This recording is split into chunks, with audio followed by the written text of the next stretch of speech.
Đây, sau khi in xong mình sẽ được những tấm hình như thế này nha các bạn. Bây giờ mình sẽ theo những cái đường viền này mà mình cắt ra thôi.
Đây, sau khi cắt hết ra thì chúng ta sẽ được như thế này.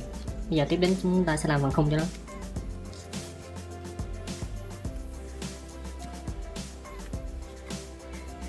Mình sẽ dùng những miếng format này cắt thành những sợi dài nha các bạn, bề rộng khoảng 1 cm, cắt dài ra nha các bạn.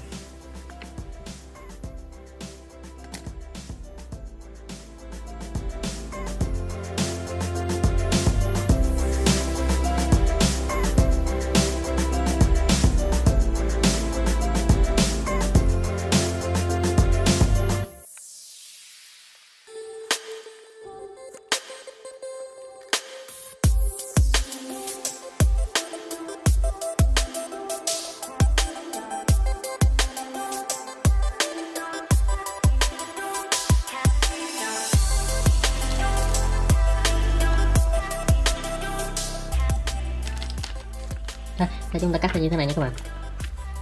Giờ mình sẽ làm lại thành mẫu khung hình chữ nhật bằng khổ giá 4 nha các bạn, bằng cái khổ giá nãy mình cắt đó. Mình sẽ làm thành mẫu khung hình chữ nhật này.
Sau khi xong mẫu khung nó sẽ như thế này nha các bạn.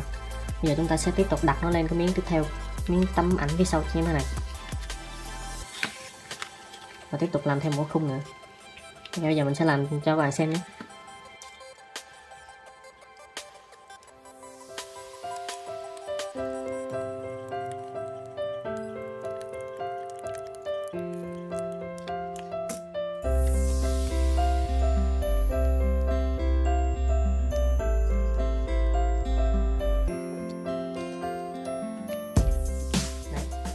Các bạn làm như thế này nhé,